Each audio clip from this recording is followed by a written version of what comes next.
Director Wong, it is 5:30. Thank you, Commissioner May. Commissioners, 5:30. Over to you all. All right. Welcome, everyone. We're going to start off this evening with a work session on the 2020 Neighborhood Plans Public Outreach, and it will be a presentation by Mr. Batista. Welcome.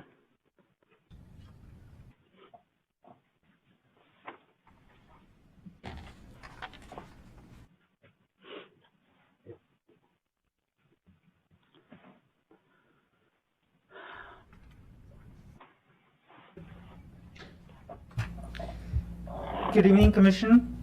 My name is Edinson Bautista, ACHD Senior Transportation Planner.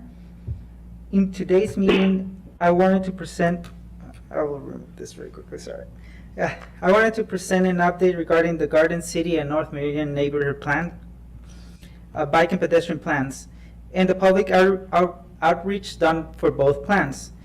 Today's item is an information briefing only. In this slide, I present the project objective, which has been presented in previous presentation to the Commission.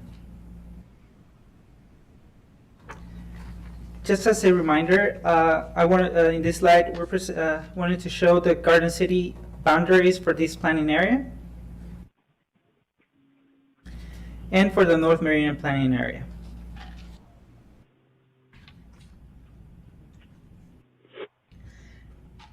So school outreach, as part of the neighborhood plans public outreach effort, ACHD staff and the consultant worked with 5th and 6th grade classrooms from the River Valley Elementary School and Future Public School to obtain feedback from local kids about their communities.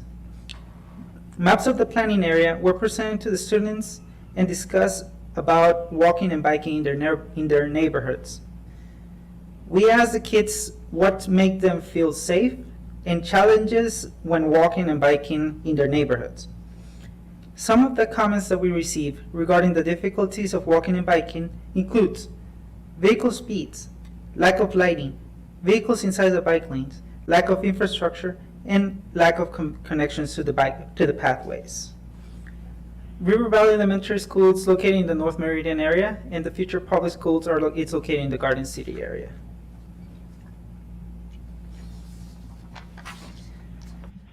In response to COVID-19, the public outreach has been focusing the development of online tools that allow the public to provide feedback pertaining to planning areas.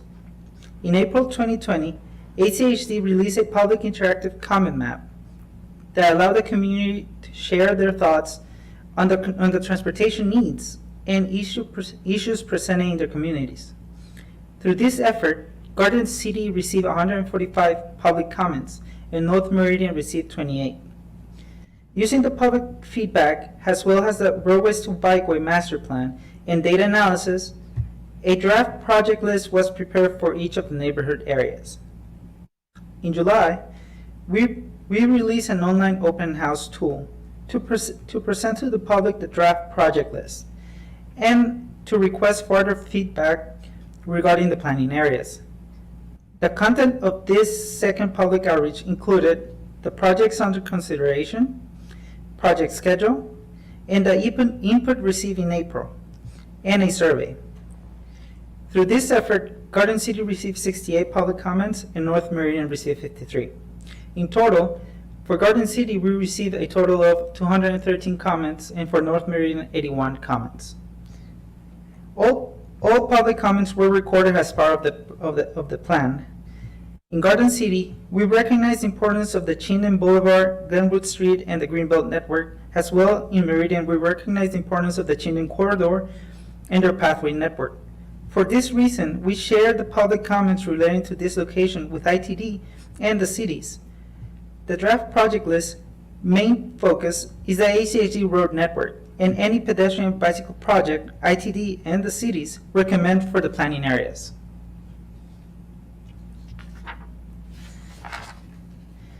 In the staff report, the draft project list was included as part of the attachments. A total of 88 projects were identified for the North Meridian and 38 projects for the Garden City area. In this last week, the Commission and staff received a letter regarding the Adams Street corridor and will be reviewed in more detail with the project team. As following steps, during this month of August, the consultant and the team have been working on the prioritization and the development of the draft plan. On August 24th and August 25th, we're planning to go to the respective city, Garden City and Meridian City Council for presentation of the draft project list. And on September, we're planning to come back in front of the Commission on September 9th as part of the work session and the release of the draft plan to the public. And finally, on September 23rd, we're planning to present the final plan in front of the Commission for adoption hearing. And with this, I conclude my presentation and stand for any questions.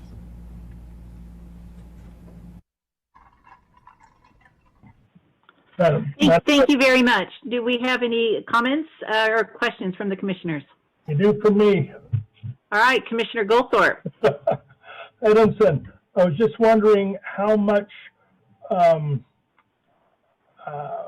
attention is being paid to the completion or connection of different areas of the plans instead of leaving, doing the project but having each end coming or going from nowhere. I mean, I would love to see a lot of connectivity with the Garden City as well as the Meridian.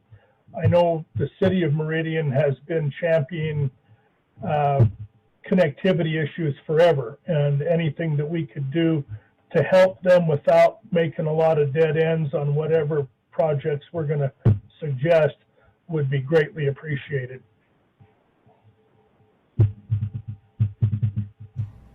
That's it. All right, thank you. Any other comments or questions for Madam Edmondson? President? Commissioner Baker. Yeah, I just, because there was such little input from the people in North Meridian, I mean, 81 comments doesn't seem like much for that large of an area. Would it be wise to maybe just do another round of trying to get some input, or do you think that it wouldn't matter? It just wouldn't matter if we did it or didn't do it. Well, I don't think it ever hurts to have another opportunity for the public to weigh in. Edmondson, do you have a thought one way or the other on that? President May, Commissioner Baker, from the public, from both public outreach, we received great feedback from the public regarding the areas in the surroundings of Meridian, like for example on the Black Cat area in 10 Mile. The city of Meridian has been developed greatly in connectivity, in the building sidewalk throughout the entire Meridian area. So based on the data analysis, we have found that the public comments are located on those areas that of high need.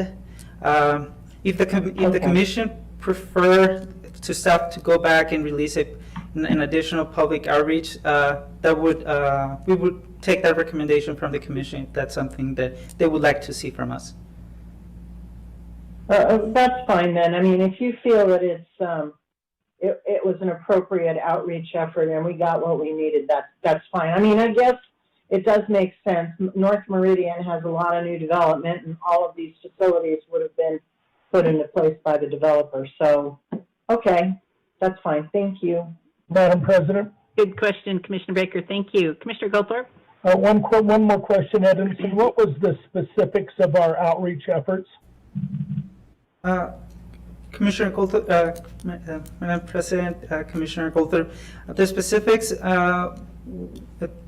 do you mean regarding the process or regarding the comments received? Yes. What did we do to get their attention? Oh, so as part of the first public outreach, we did advertise through our public social media, because it was during the month of April, during the month of April. During the month of July, we decided to broaden our efforts by placing posters in bike shops as well as in library, and also requesting support from our partner agencies to share it through their social media, and that way the information of this public outreach was farther reach. Which social media outlets did we use? So we use Facebook, Twitter, the Nextdoor. I saw it on Nextdoor. So Well, that's fine then. I was worried that maybe we hadn't done enough, but apparently we did. You know, if they don't want to respond, they don't want to respond. Absolutely. I think they did a good job. All right. Thank you, Commissioner Goldthorpe. Any other comments or questions from the commissioners? Madam President. Commissioner Hanson. Yeah, thank you. Edmondson, this is great. It's a challenge to get lots of input, especially since a lot of you live in these in HOAs and not neighborhood associations. So it's really hard to get communications down to them. That's going to be a work in progress. We might try and figure out a way of reaching out through HOAs and get the city of Meridian to help us on that. I do have a comment. I think what we ought to do, since the roadways to bikeways plan we adopted in 2018, and then in 2019, FHWA updated their bike selection matrix, so it's more up to date. And one of our bike advocates pointed out the disconnect on Adams Street in the Garden City plan, that under the new FHWA bike selection matrix, they really should be level 3. And so I would ask that we make those level 3, and that we look at both of these plans in light of the new FHWA bike selection matrix. Because that's the direction I'm pretty confident we're going to go, and apply those standards, and then, you know, in conjunction with that, move forward on updating our roadways to bikeways plan. So those two things I would suggest. I think since we're going in that direction, and we already know what the national standards are for the matrix, that we change at least as to where the inconsistencies are. And I know one advocate pointed that out on the 2 Adams Street segments. Yes. And Edinson was in receipt of that email as well. Yeah, So I think thank you for bringing, for bringing that up. Edinson, did you want to speak to that, or do you have any comment? the comments are received, and thank you. Okay. All right. Thank you very much. I do have one quick question. Okay, Commissioner Arnold. Thank you. Since direct mail to all the residents in these areas would be prohibitively expensive, how difficult would it be for us to put together a list of homeowners associations for each of the subdivisions and then do direct mail to those so they could spread the word to their membership? Do we have that information available to us? So through the help with the city, we try to include many of those associations through our master list. I believe we tried an effort to get at least initial contacts through our master list. So I think electronically it's a doable thing, but by mail it would be something that we would need to study further. Thank you. President May, Yes. if I may, Nicole? Yes, Nicole, please. I just wanted to speak to that. We do include neighborhood associations as part of our regular stakeholders that receive our postcard outreach. And I cannot speak to this project specifically, but we do send direct mailings out on our projects to let people know. And typically that would include if we're looking for input from for open houses, and in this time of the pandemic when we're forced to do everything online. So I believe that those efforts are going on as well with the postcards and the direct mailing. Yes, and I do understand that we send it to neighborhood associations, but only Boise has those. So for the other jurisdictions, we'd have to put together a list of homeowners associations for each subdivision, to the extent that they exist for a subdivision. And maybe that's something we should look at trying to put together. Okay, we can certainly do that.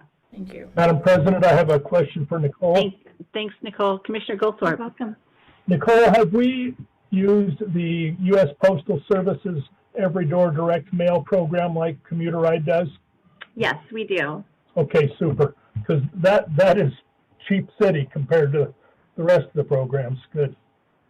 And very accurate and up to date. Yes. Yes. All right, thank you. Thank you, Nicole. Appreciate the update. All right, any other comments or questions? All right, Edinson, thank you very much. Thank you, Commissioner. We'll look forward to your next update. Yes. Good job. Commissioner May, you can roll All right. right into pre-commission. All right. Any general housekeeping items, comments, concerns? Comments on the agenda? All right, hearing none. Director Wong. Thank you, Commissioners. Just a couple things for you that's come up. First off, just as a reminder, we are 88% through the FY, and I have sent you the BSU final infrastructure graphics that will be going out to the legislature and such. I sent that out this morning. I want to give you an update on our maintenance crews.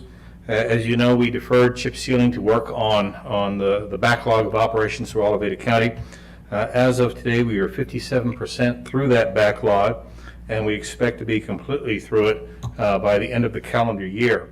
Of course, we have had some holes based on having to wait on some projects for irrigation water to get out of the ditches. And as you know, as we split and rotated our maintenance crews to ensure that one case of COVID does not shut down the entire operation, this has also put a little bit of strain on how we are executing those operations. But again, we are confident that we through the backlog by the end of the calendar year. Your fleet right now stands at 98% in service for 367 vehicles, which is absolutely great. For your weekly small cell license update, I want to let you know that you have 81 sites are installed and are active, including 54 5G antenna sites. We have 144 additional sites have approved construction drawings. We have an additional 122 sites are in pre-application phases at this point in time. We also are working in 20 development applications and 31 plan submittals that are currently all under review. And of note, we have logged 76 special event permits this year, year to date, compared to the 248 for the same period last year. I think the explanation is obvious. What's interesting is the recurring special events that have been canceled this year include the World Village, the Twilight Criterium, Race for the Cure, Hyde Park Street Fair, the Eagle Fun Run, the Idaho Patriot Thunder, and the Art in the Park and such. We will keep you posted. Again, more great news. We have currently completed 64 red for PED signal conversions. A lot more on the docket. And the 20 major projects that we track regarding how things are going, 20 of those 20 are in the green. As of yesterday, we've collected $23,218,121 in impact fee investments year to date. And we have finally received feedback from ITD regarding the ACHD vehicle registration fees in May, June, and July, which as I briefed earlier, were down 19%. ITD indicated that the drop in registration counts are driven mostly by the extension of the deadline to re-register vehicles because of the pandemic. In March 16th, ITD announced that registrations with expiration dates falling between March 1st and May 31st of 2020 will have until the 20th of June 2020 to review. ITD also mentioned, though, that the counts for June and July are up 14 or 18% and 14% respectively from last year. So again, there is an adjustment. We're still not in the at even or at the positive, but we're getting close. Another more great news: our great right-of-way team has cleared 168 parcels year to date, which is a monumental execution of operations. And finally, this Friday, your executive team will be meeting to address additional considerations for support for our ACHD team members with school-aged children with respect to best ensuring we are fully supporting families and the ACHD mission. More to follow on that. So, Commissioners, that's my update for you. Stand for any questions you might have. All right, Commissioners, any questions or comments for Director Wong? Yes, I have one, Madam President. All right, Commissioner Goldthorpe. The meeting on Friday, does that include kind of what we alluded to the other week? Yes. Concerning assistance with tutoring and things like that? Yes. Good. And Madam All right, President? thank you. Commissioner Baker. Yeah, Director Wong, how much money did we put into the kitty for that report from BSU? Our fair share was $5,000. Okay, good. I'm glad we didn't do more because I thought that report was so meh. I mean, it was basically nothing different than what had been done years ago. Maybe they updated a few numbers, but there really wasn't anything new in it, which I thought was disappointing. So, and no recommendations. So, don't give them another dime. Okay. Thank you, Commissioner Baker. Any other comments or questions for Director Wong? All right, seeing none. Looks like we have a few minutes. Yes, Commissioners, you have about 8 minutes. In that 8 or 9? All right. All right. Thank you very much.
Director Wong, it is 6 p.m.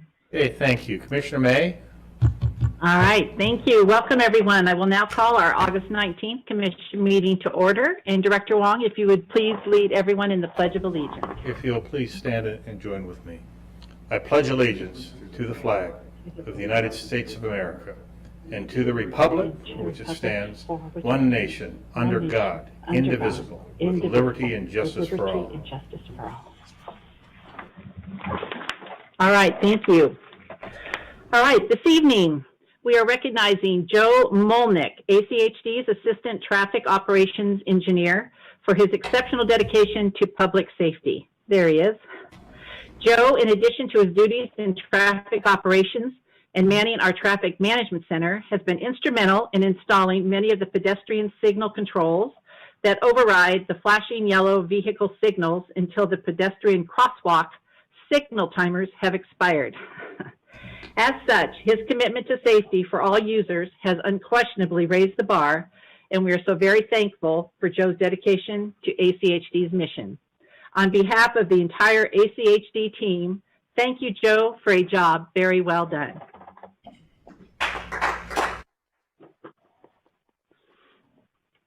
All right. Our first order of business is to adopt our agenda. Do we have a motion? So moved. So moved. All right. Is there a second? Second. All right. Thank you. We have a motion and a second. All in favor? Aye. All right. In full disclosure, item number 4 on the consent agenda is an MOU between Commuteride and CityGo. Boise State University is also a party to this agreement. My son has been working on this project for the past year and a half as part of the university's contribution. His time has been donated by the university. There is no financial benefit, and there is no conflict. Items on the consent agenda are considered to be routine and will be enacted by one motion. There will be no separate discussion on these items unless a commissioner or citizen so requests, in which case the item will be removed from the consent agenda and placed on the regular agenda. All consent agenda items are commission action items unless noted. Do we have a motion? Madam President, I move approval of the consent agenda. I'll second that. All right, we have a motion and a second. All in favor? Aye. Aye. Aye. All right, thank you. All right, our first and only item on our regular agenda for this evening is Impact Fee Ordinance 246 and 2020 Capital Improvements Plan request for adoption. It is a public hearing, so I will now open public hearing, and we will start by hearing from staff. Mr. Gary Inselman.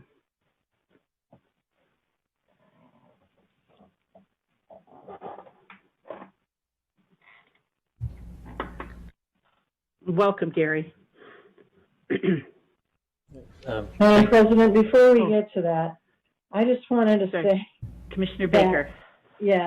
that Joe Molnick is the happiest looking employee we have. Yeah, you could just tell. Yeah. Always smiling. Always smiling. Yeah. He's a treasure for sure. Thank you, Commissioner Baker. All right, thank you, Madam President.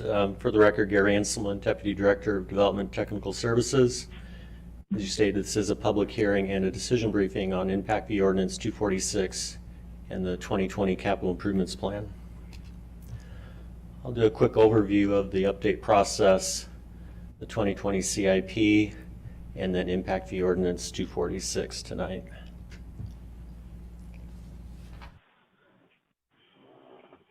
So as you've heard a couple of times now, their July 13th meeting, our Capital Investment Citizens Advisory Committee, or the CICAC, did recommend adoption of the CIP and the Impact Fee Ordinance 246. Staff did review our public outreach and comments with you at last week's work session. And just for the record, the public hearing for tonight was noticed and advertised as required by the statute.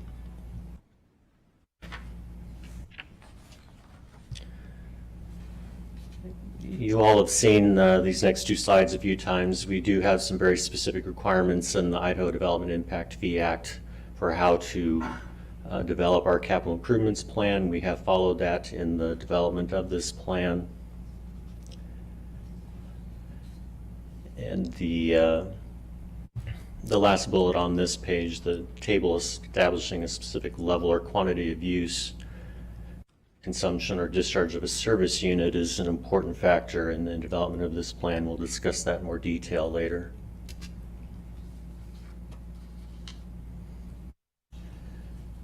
More of the requirements from the Development Impact Fee Act.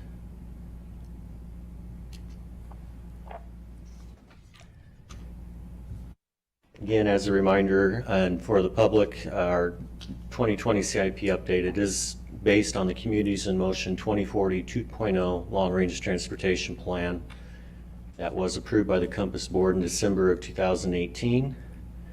And the proposed roadway and intersection projects in our 2020 CIP are the minimum improvements necessary for Ada County to grow and develop as planned by the member agencies.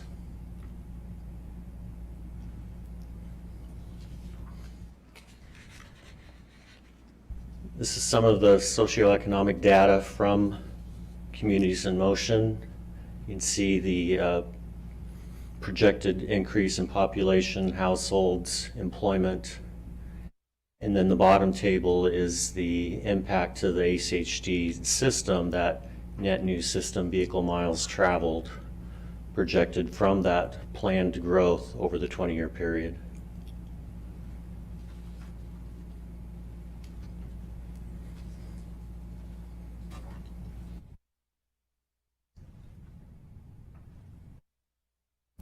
So in the capital improvements plan and our impact fee ordinance, the impact fee methodology determines the service units or number of vehicle miles traveled for each land use type as required by Idaho code.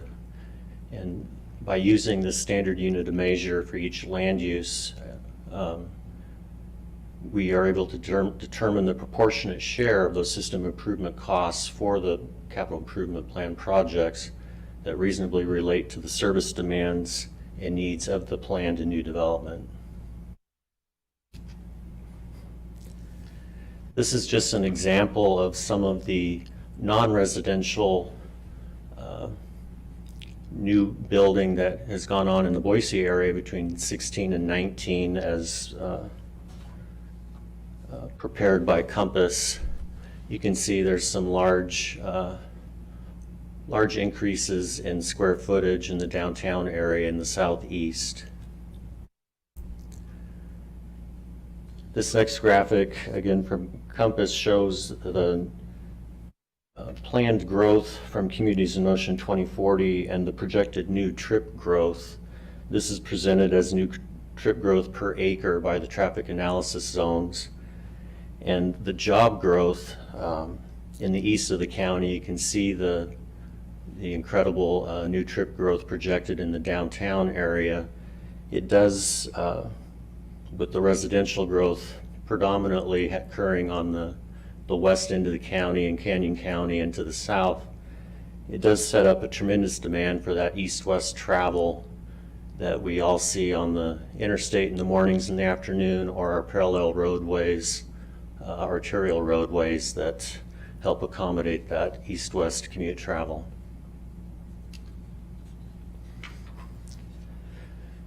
So in the proposed CIP, we have a total of 244 projects, 147 roadways, 97 intersections. 57 of those are proposed as roundabouts. We have total CIP project costs of $1.15 billion. The impact fee eligible cost is $627 million.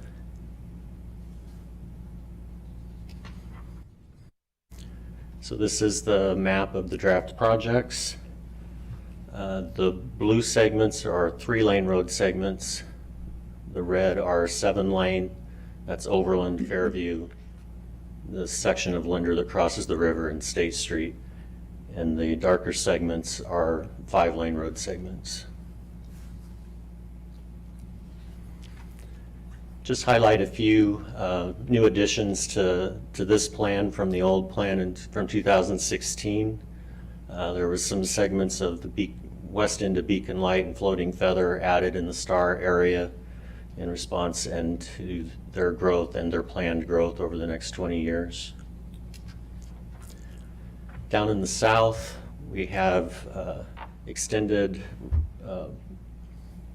projects south on Cloverdale, east-west on Deer Flat, and a new project that was added with the extension of Meridian Road south of the State Highway that will cross the creek and the railroad down to King Road, which is the east-west road at the southern end of the map.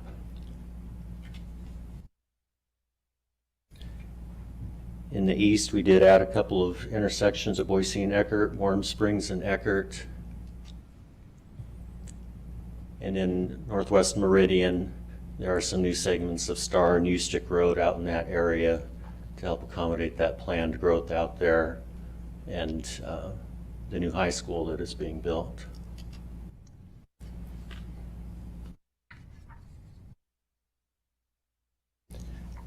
As we reported to you in the past, the majority of the changes in the document are in terms of the ordinance numbers and dates, or just to bring them up to date. The most significant change is to 7310.3, which states that funds have been spent toward a project that will carry forward in the new CIP without reducing its impact fee eligibility in the case if it would have otherwise become an existing deficiency.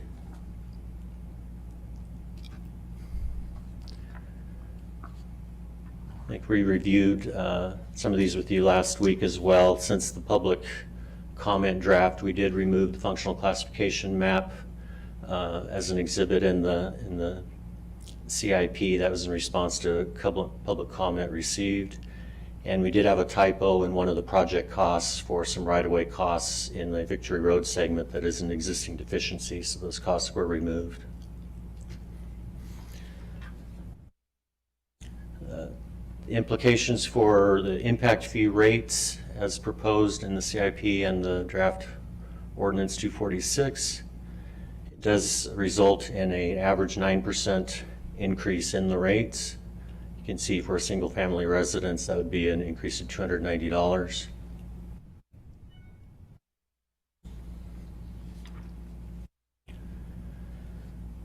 The financial implications of the adoption of the ordinance and approval of the CIP is a total of $627 million in impact fee eligible expenses listed in the CIP. The ordinance authorizes HHG to impose impact fees under Idaho Development Impact Fee Act. Just a reminder that the Commission has put a provision in our ordinance for many years now that we will update our CIP and the impact fee ordinance every 4 years. That 4 years is up next week as we adopted the Ordinance 231 and 2016 CIP in August of 2016. Failure to adopt the ordinance may jeopardize the impact fee program. We do have $22 million in impact fee revenue included in the draft FY21 budget, which is scheduled for the public hearing next week.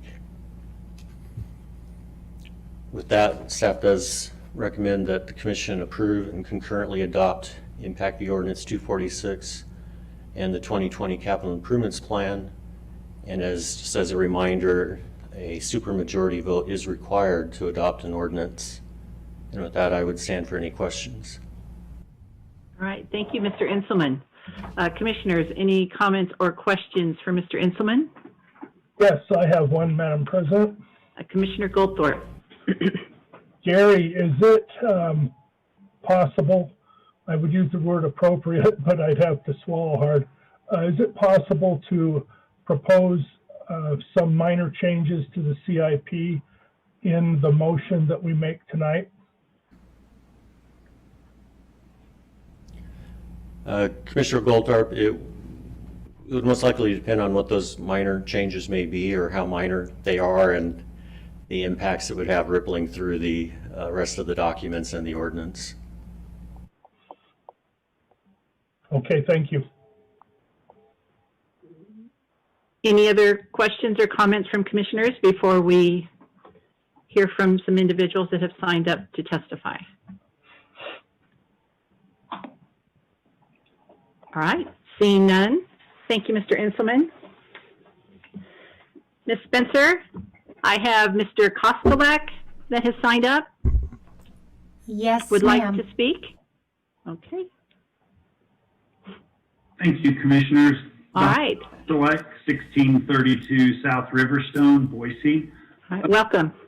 Yeah, thank you, Commissioner. First, commendable to you guys for the program Director Wong mentioned about supportive employees and child care and all that stuff. I know a lot of people are under difficult circumstances. That's definitely commendable.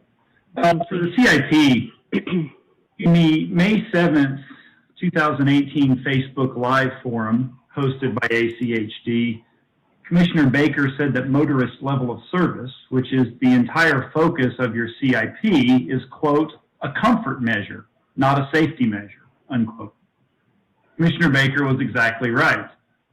Unlike motorist level of service, pedestrian level of service is about safety because it's about the presence or lack of sidewalks and the separation of people from high-speed traffic.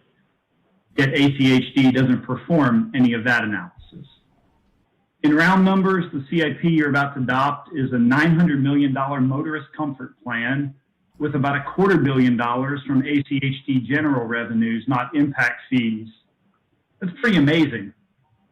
That's a commitment of $250 million of non-impact fee money, all while major sidewalk gaps exist on arterials like Fairview, Emerald, Franklin, Ustick, Hill Road, Orchard, and Park Center. Add to that the miles of existing sidewalks that don't comply with basic ADA requirements along arterials like Overland, Curtis, Waytaw, Vista, Cole, Gary Lane, Boise Avenue, State Street, and Federal Way. These are the non-compliant driveways that pitch disabled people into the street, which I pointed out to you in the email about your full commitment to implement the Americans with Disabilities Act. Yes, you'll build sidewalks with these CIP roads that are spurred by new development, but you don't have a corresponding funding program to retrofit arterials to include complete and compliant sidewalks unless they are widened for motorist convenience. Your integrated 5-year work plan Safe Sidewalks program only addresses small sidewalk gaps and does not include safe driveway crossings. When I hear your leadership boldly proclaim that, quote, safety is at the heart of everything we do, unquote, I will always be reminded of this Ordinance 246 and the CIP, a commitment of nearly $1 billion to the convenience of motorists, all while the basic safety needs of ACHD's current taxpayers remain unaddressed and unfunded along most arterials with missing or unsafe pedestrian infrastructure. Thank you. Thank you. Mr. Anderson. Clancy Anderson has signed up. Are you with us, Clancy? I am. Can you see me now? Welcome. Yes, we sure can, and we can see you. President Baker and Commissioners, the CIP that you're being asked to vote upon is a great idea for planning purposes for cars. It incrementally will add some infrastructure for bike and pedestrian traffic, but nothing's ever planned for that. It just comes along as money is available. The CIP is based upon predicted growth patterns and increased traffic, as you just saw with the maps that Mr. Inselman presented. And that's basically the level of service when you combine all those factors. The CIP mentions the use of a multimodal level of service that comes from Florida, and that includes measuring the level of service or the comfort that people on bikes, people on foot, and the people using transit feel along those routes. Yet, ACHD has never measured level of service for this active transport group of your population. Sure, you receive some bike counts from the Treasure Valley Cycling Alliance. I've done those. That's all volunteer.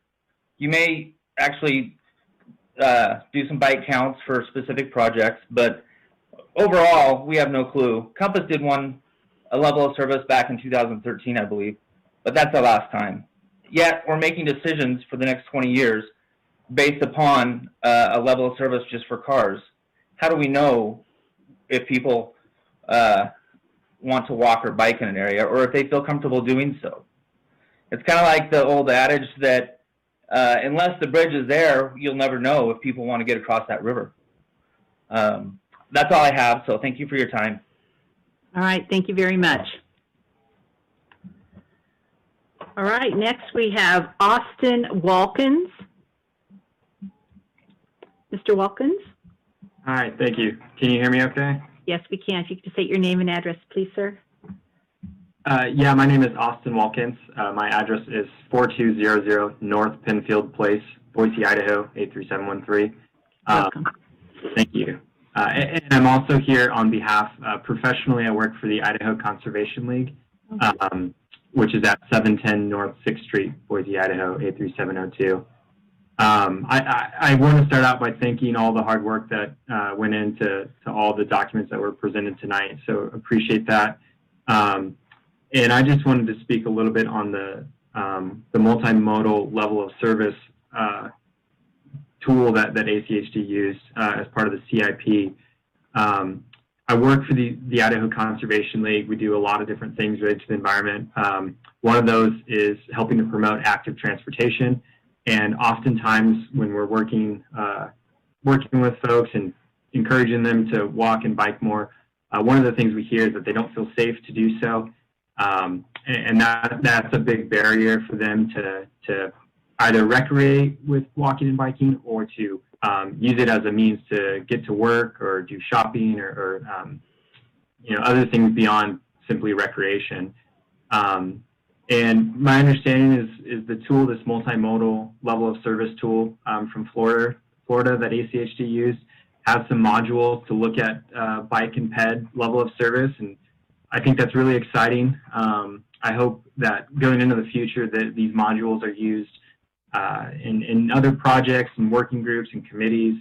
I think bikes and peds sometimes have a different level of service and the metrics are a little different than vehicles. And just excited that we now have the tools to account for those things. So appreciate the time to share that, and thank you all for your hard work on this. All right. Thank you very much, Mr. Walkins. Appreciate your comments. All right, Mr. John Mooney. Chairman, welcome. Good afternoon, good evening. Chairman May, Commissioners, John Mooney, 7153 East Highland Valley Road.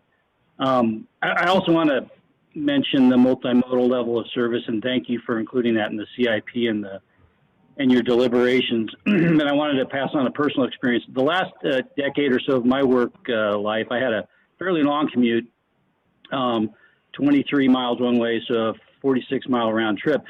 But I was able to split that up weekly and by taking an express bus some days, driving my single occupant vehicle other days, and riding my bike other days. And the reason the bike was comfortable was because it was a municipality that had protected facilities. And so the bike was a comfortable way to get to and from work. And obviously the bus was relaxing in its own way as well, everyone that's done that in a larger metro area. So I wanted to pass that experience on and thank you for considering that for future growth planning here, because we're becoming a big metro area, and it'd be nice if we had those kind of opportunities available. I'm someone that believes that you don't need to put bike lanes on every road. And the ACHD front page even says plans for bikes on all roadway projects. I think there ought to be prioritization. We, as taxpayers, can't afford big roads with bike lanes, in my opinion. I think you need to look at prioritizing bicycle arterials for moving people in an active way, as some of the other public has mentioned. I think that's probably it as far as I can say. I just don't think vehicle level of service is the only metric you should be using. Thank you. All right. Thank you, sir. Appreciate your comments.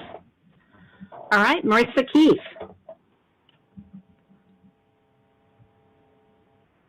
Hi, Commissioner May. This is Marissa Keith, 3279 South Cloverdale Road. Welcome, Marissa. Good to see you all. Good to see you too. I just wanted to kind of comment on the CIP a little bit. This summer, me and my family, we've really been trying to get out and ride our bikes more in Southwest Boise. And following some of those routes that are identified in the Southwest Boise bike and pedestrian plan. And it's been a little bit difficult because not all areas are safe for kids, and I have 3 kids. And so I'd really like to encourage ACHD to focus more on the bike ped safety, because I don't have a problem getting where I need to go by car, but it is much more difficult to get where I need to go if I'm biking or walking, and especially to do that safely. We have done a couple longer rides from Swaka, like down to Boise State, down to downtown Boise. Almost got taken out by a white Prius on part of Emerald that did not have great bicycle facilities. And so I just really like to encourage you to focus on the bike peds, and especially when it comes to safety, and maybe pushing back some of those larger projects to allow more money and to be spent on pedestrian and bike safety. So that's all. Thank you very much, Marissa. We appreciate it. All right, Ms. Spencer, do we have anybody else that would like to comment this evening? Marissa was the last one I had on the list. That is all we have. All right. Thank you very much. All right, Mr. Inselman, would you like to add anything more to what we have heard from the citizens that have testified before the commission this evening?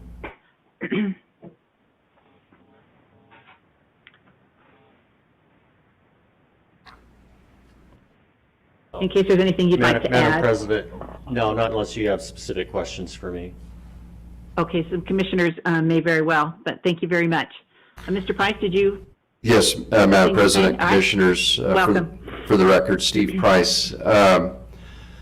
Well, I think one thing that the Commission's aware of in a presentation I provided to you is that under the Idaho Development Impact Fee Act, unfortunately, it doesn't include as a facility, a service facility that's eligible for impact fees. It does not include bicycle lanes, doesn't include transit.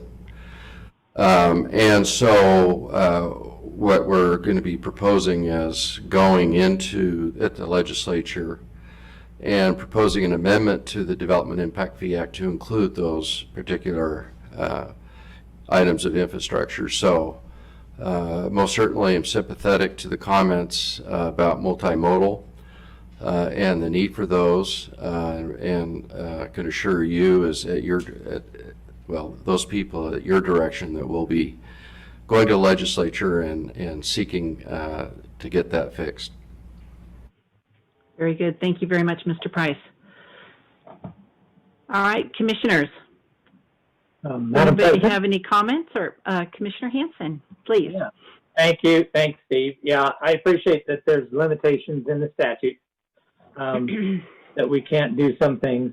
But in the meantime, we can do quite a lot of measuring. And I want to send kudos. I think some of the speakers mentioned this, is to see the reference to multimodal level of service actually in our CIP, and my attention was drawn to policy 7106.4.1, which also references the Florida level of service plan software that incorporates multimodal level of service.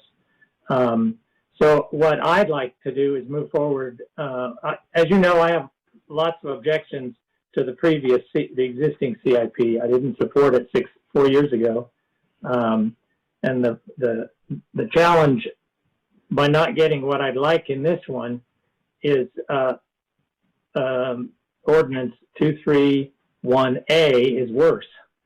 So there's a number of things. The 5 lanes on a couple of roads that really aren't necessary. The 7 lanes on a couple of them. The definition of service areas and impact fee eligibility. I think there is actually broader allowance, particularly on the application for collector roads, mid-mile collectors, which are created. The need for those are created by new growth. So, Madam President, I would make a motion to. Commissioner Hanson, we're still in the public hearing. Okay. Yes, close the hearing. sorry. Yes. I was prepared. Thank you. All right, thank you. Did you have anything else you wanted to add? Well, no, Okay. I have these concerns. They're still very, very real. We got to work on them. All right, thank you very much. Any other commissioners have any questions or follow on for either Mr. Price or Mr. Inselman?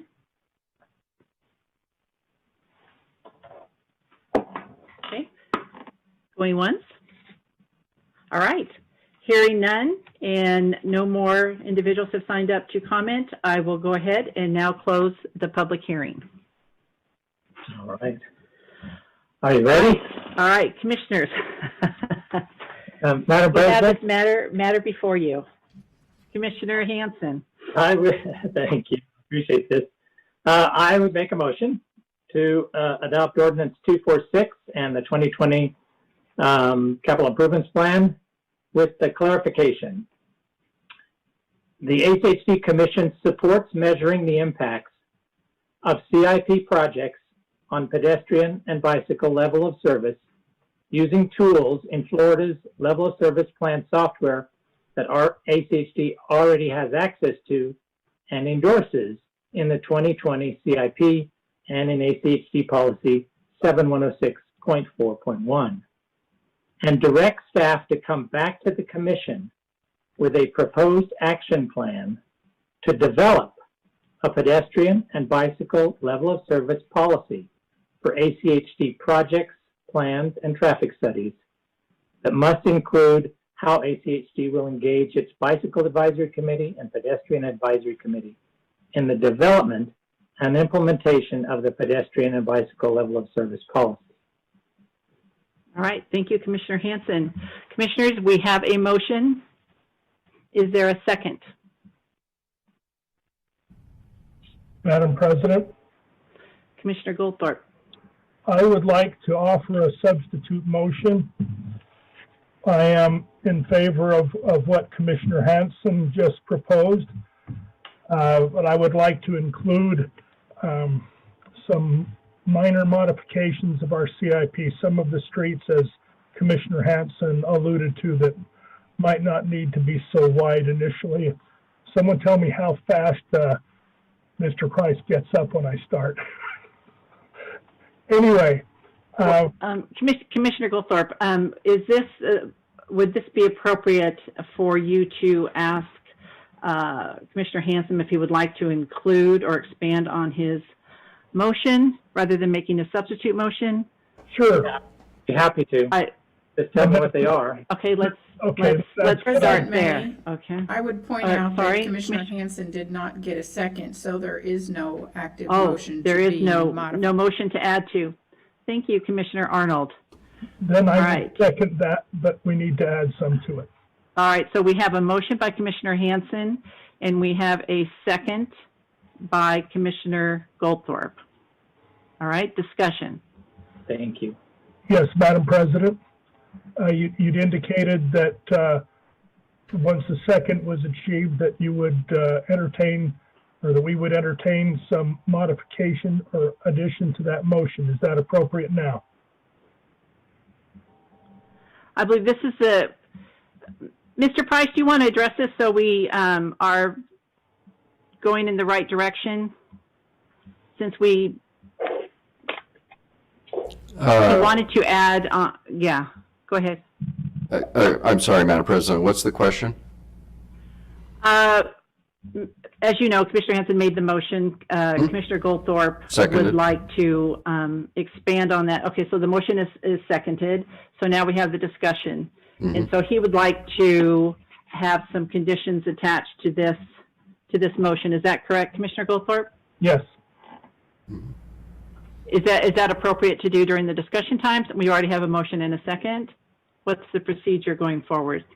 Well, yeah, I mean, I guess you can have further discussion, and then there could be a substitute motion that would change Commissioner Hanson's, but what's before you right now is a motion and a second solely upon the motion made by Commissioner Hanson.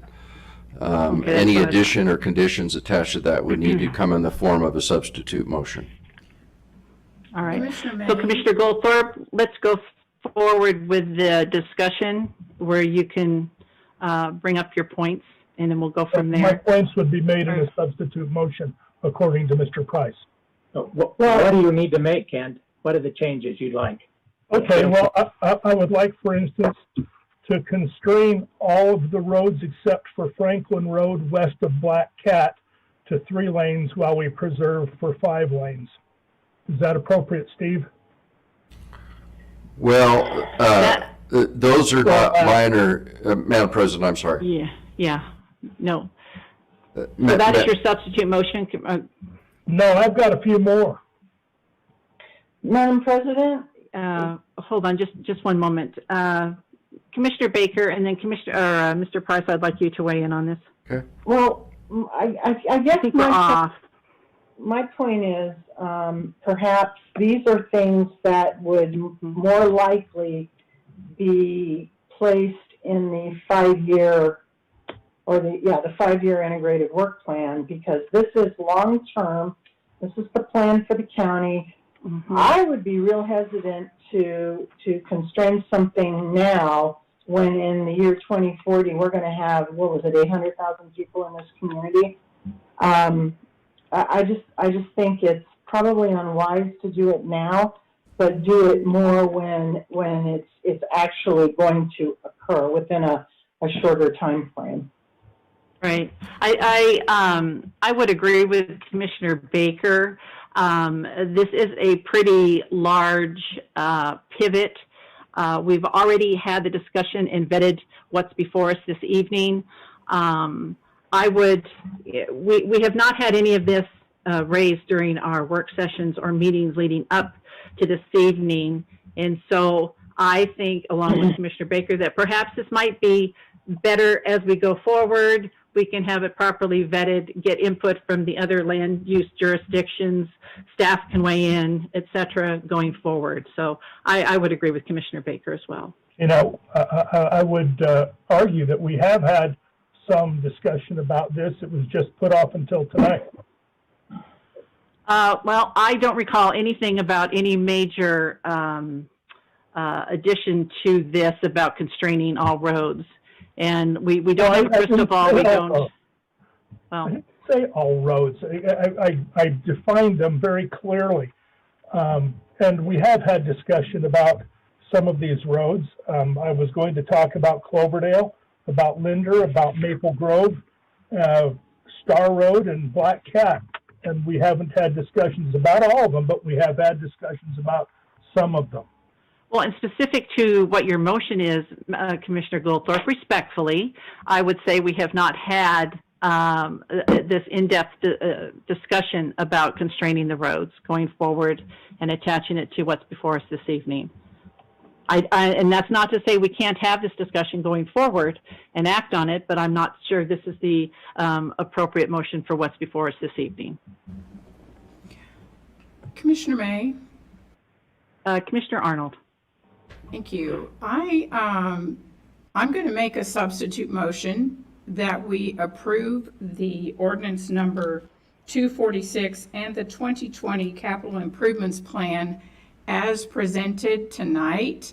And the reason for making the motion that way is, while I understand that Commissioner Goldthorpe has some concerns, and I might agree with some of them. However, I don't think it's appropriate for us to rewrite the CIP and the ordinance from the dais. We have not vetted his concerns and ideas to the public. So I would be very concerned about making what are obviously major changes to the ordinance and the CIP tonight. I think those are issues that could be brought up, and I believe there's no reason why we couldn't amend the plan sooner than 4 years. I don't think we're required to wait 4 years. So those are issues that could be brought up within the next few months, and we could do an update to the CIP even within the next 6 months to a year in order to address those concerns. But my concern is that major changes made from the dais without public input on those just really isn't appropriate. So that's That's my We have motion. another substitute motion. Approve it Is there as a second? presented. Well, Madam President, I'm not going to second the substitute motion right at this point.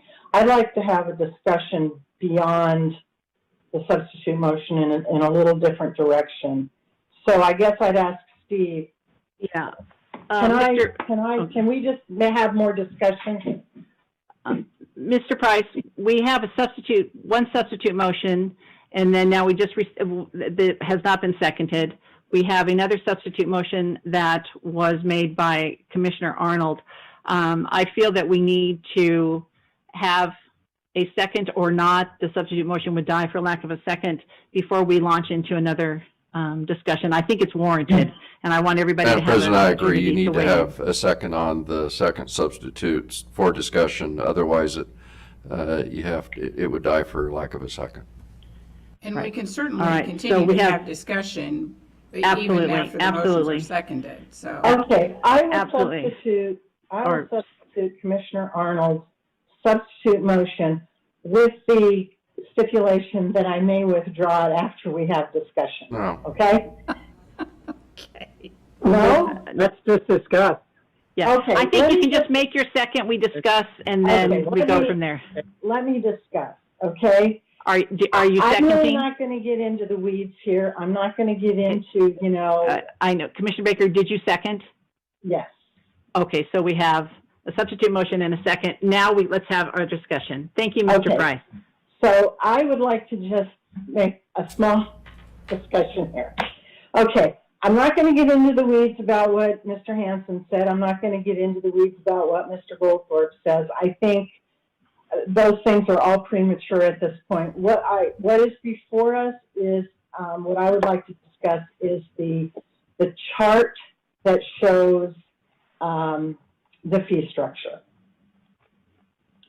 And I only have one fee that I want to talk about, and I believe I brought this up last week. In 2009, the single-family cost impact fee was $3,455. We are proposing in 2020 $3,433, which is $22 less than it was 11 or 12 years ago. I think we're looking at this wrong in terms of the single family. I think we should be looking at it based on the 2009 figure, not on the 2000 or the 2020 figure of 3,143. Commissioner Baker, would you like to put the chart up? Yeah, so you can go ahead, and Gary, if you would put up Put that one back that up shows for reference. Thank you, Mr. Inselman. the progression. Go ahead, Commissioner Baker. So when impact fees were first put into place in the early 1990s, it was billed as growth paying itself. And we all know that just doesn't happen, but we shouldn't continue to try. Gary, no, it's one that you had from last week that shows a single family 2009, 2012, 2019, whatever. Do you have that one? I'm sorry. Sorry, Madam President, I don't have that available. You don't have that one? Okay. I know which one you're referring to. It showed 2009, and it was just like Yeah. a $25, right? Yeah. And basically what we did is in 2009, right after that, ACHD lowered the single family impact fee because of the economy. Well, I don't think we should be doing that for this period of time. I think we should be pegging everything from 2009. And I am proposing, and I'd like to hear a discussion on this, that we put the single family housing impact fee at $3,999. It's an increase of 15.7% from 2009, which is only 1.4% per year. And growth needs to start paying a little bit more for itself. It's you know, the single family price of a house, average house, is almost $400,000. It's $370,000. It's 1%. And I just believe that we need to, we're not even up to where we were in 2009. It's inexplicable to me why we would just not raise it based on the 2009 fee. So I propose that we go $3,999, and I'd like to hear what everyone else has to say. Thank you, Commissioner Baker. Madam President, Commissioner Goldthorpe. I'm fine with what Commissioner Arnold has proposed, but I have a question for Steve. Can we expand this motion to include a date certain by which time we would have the rest of the discussion on the CIP and the level of service issue? Madam President, Commissioners, well, I'll try again. Remember that the CIP and our impact fee program is financially constrained. We can't just arbitrarily set numbers. It takes a lot of planning, assumptions, costs from the CIP. It is a game of whack-a-mole. If you push one thing down, something else comes up. You have a lot of the cost estimates that are in the CIP based upon the width of the roads. If you go 5 to 3, you're shrinking costs. That affects the costs and the amount that's eligible to be collected under the CIP. So those are all huge calculations that need to be done, and they can't be done from the dais tonight. It is an unbelievable task to put all of this together. And most certainly you could, and the other problem is that we're on the eve of our 4-year CIP from expiring. And when that ends, then our impact fee, I believe, ends because it will be void. It will have expired. However, the condition in adopting this particular CIP and impact fee program can direct staff to come back within a time frame, propose certain things. One is to come back with the levels of service as outlined by Commissioner Hansen, to come back with an analysis as requested by Commissioner Goldthorpe as to those places that he believes we should have a constrained roadway system from 5 to 3. And we can come back with a proposal with a fee increase. You can't just do one sector of your impact fee. It applies to all of the different land uses. We can't just pick on residential and leave commercial alone. We have to treat all of those the same. The formula applies to all of those land uses. You can't just pick it apart. And so that is what we can do tonight. But we can't be, I'm sorry, you can't be fiddling around with the formula and the calculations and the projects and the costs, because it is an enormous calculation and takes time. That's why we have 4 years to prepare it. Thank you. Madam Thank you, Mr. President? Price. I would agree with that. That's a much more measured approach. We take care of what's before us this evening and continue these discussions with a date certain going forward. I'm sorry, Commissioner Baker, go ahead, please. Yeah, so Steve or Gary, and I'm trying to find the, when we reduced the impact fee for single-family housing from $3,455 down to something like less than 3,000. I think it was 2,000. Wait a minute, here it is. Okay, we reduced it to 3,047 in 2012, and in 2016 we reduced it to $2,904. Did we also reduce commercial at that same rate during those time frames? Yes. We did. The same percentage?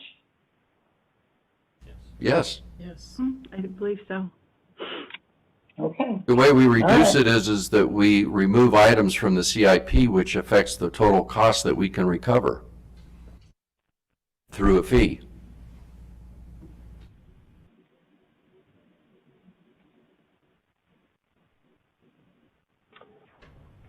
Okay, Madam President,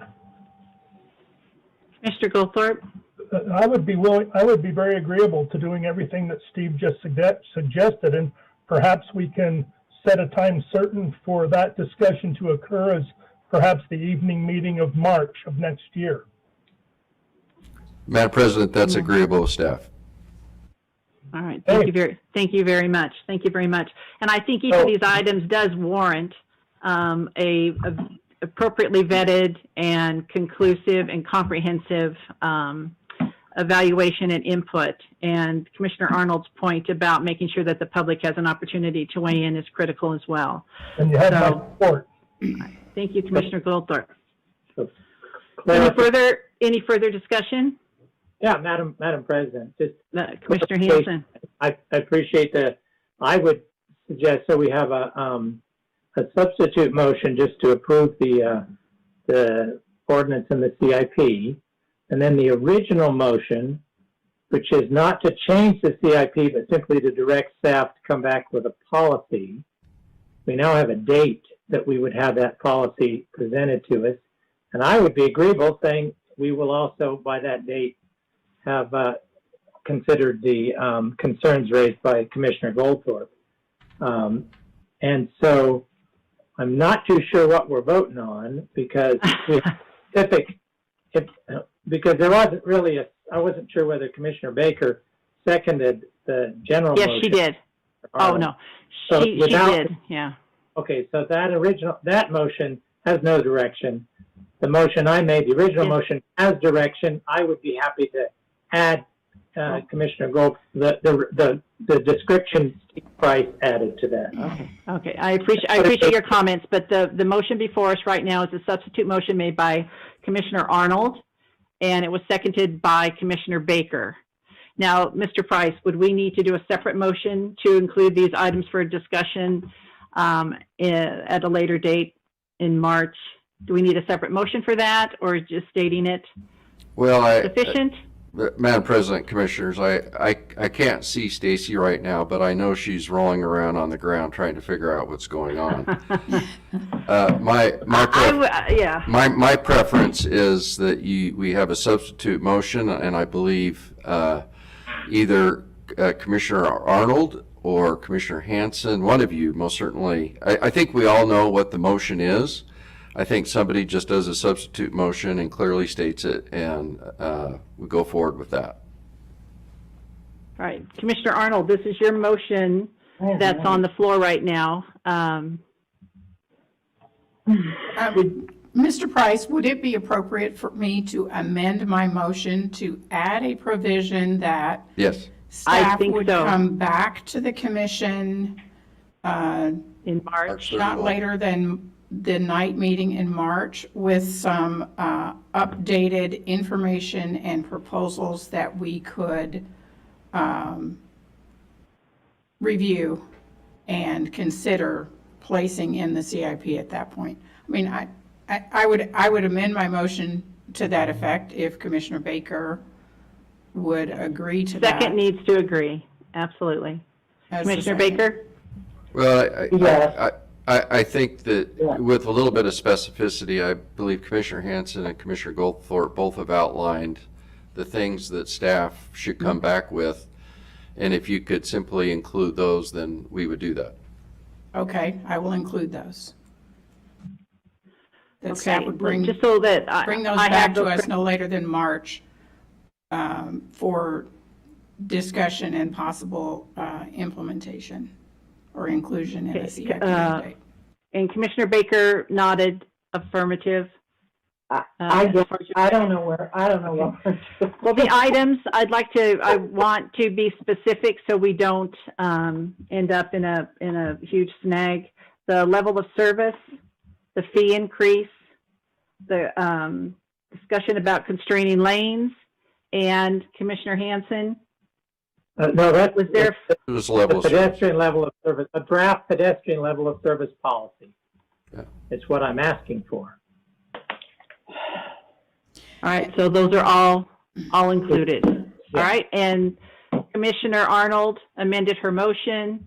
It's We're waiting for a second. agreed to by Sarah. Sarah, Well, Commissioner is this- Baker okay. agreed to the second. Could Rebecca please restate her motion? good luck, Commissioner. That would be great, you know? Okay, I will do my best to restate my motion. My motion was to approve ordinance number, make sure I get the right number, 246, and the 2020 capital improvements plan as presented to us tonight, with direction to staff to come back to the commission no later than March of 2021, with information and proposals that we could consider for adoption into a CIP to address the items raised by Commissioner Hanson, which was level of service, Commissioner Baker, which were The increase. increases to the fees, and Commissioner Goldthorpe, which were changes to some corridors to constrain those, potentially constrain those. Okay, I'll second that. Perfect, Madam President. All right, we've got a motion and a second. I'm going to call for the decision. All in favor, signify by saying aye. Aye. Aye. Aye. Opposed? Motion carries unanimously. All right. That's the way you end a meeting. Thank you. All right. I just All want to right. say thank you to staff for all their hard work on this. I think they did a good job, a wonderful job of putting this together. I do think we had some good discussion tonight, and there are points that do bear further discussion. So I appreciate that from my fellow commissioners. But we were up against the deadline to adopt this or risk losing the impact fee program. So I think we made the right decision. Absolutely.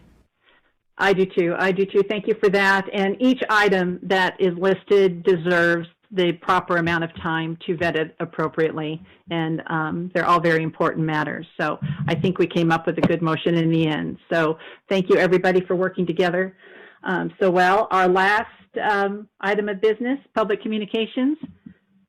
Do we have anyone that would like to address the commission? I do not have anybody signed up at the moment. All right. Hearing no one is interested in speaking to us anymore this evening, we stand adjourned. Thank you, everybody. Enjoy the rest of your evening.